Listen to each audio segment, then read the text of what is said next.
Hi అండి. అందరికీ నేనొక విషయం చెప్పాలనుకుంటున్నాను.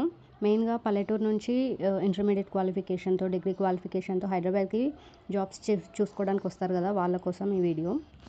రీసెంట్‌గా ఒక అమ్మాయి హైదరాబాద్ వచ్చైతే ఒక ప్రైవేట్ ఎంప్లాయ్‌మెంట్‌లో జాయిన్ అయిపోయింది. అంటే తనకు తెలీదు వేరే జాబ్స్ ఎక్కడుంటాయి, ఎక్కడ సెర్చ్ చేసుకోవాలి, ఎవరిని అడగాలి అది తెలియక ఒక ప్రైవేట్ ఎంప్లాయ్‌మెంట్‌లో జాయిన్ అయిపోయిందనమాట.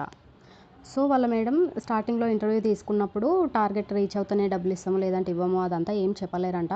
మంత్లీ 10,000 శాలరీ ఉంటది. డైలీ కాల్ చేయాల్సి ఉంటది అని చెప్తే, ఆ! సరే మేడం అని చెప్పేసి వర్క్ స్టార్ట్ చేసింది. 1 మంత్ అయిపోయిన తర్వాత వెళ్ళి శాలరీ అడిగితే, అసలు నువ్వు టార్గెటే చేయలేదు. నువ్వు డబ్బులు ఎట్లా అడుగుతున్నావు అని అంటుందంట.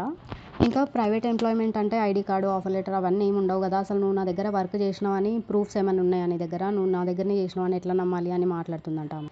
ఆ అమ్మాయేమో వచ్చి 1 మంత్ అయిపోయింది కాబట్టి హాస్టల్ వాళ్ళు కూడా ఫీజు కట్టకపోతే వెకేట్ చేయమని చెప్పారంట.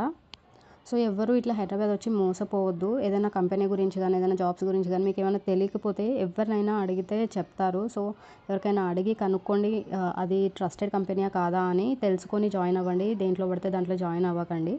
వాళ్ళ ఇంట్లో సిట్యుయేషన్ ఎంత బాలేకపోతే ఒక ఇంటర్ అమ్మాయి గూడా హైదరాబాద్ వచ్చి జాబ్ చేయాలి అని అనుకుంటా చెప్పండి. సో, ఇక్కడొచ్చిన తర్వాత ఆ అమ్మాయి సిట్యుయేషనే అట్లుంటే వాళ్ళ ఇంట్లో వాళ్ళేమైపోతారు? తనేమైపోతది? నాకు ఒకసారి ఇలానే జరిగితే ఓకే. నాకే తెలియకుండా జాయిన్ అయిపోయి నేనే మోసపోయానేమో అనుకున్నాను. కానీ ఈ అమ్మాయి విషయం గూడా తెలిసిన తర్వాత చాలామంది మోసపోతున్నారని తెలిసింది. సో, అట్‌లీస్ట్ వీడియో చేసి పెడితే ఒక్కరికైనా హెల్ప్ అవుతది గదా!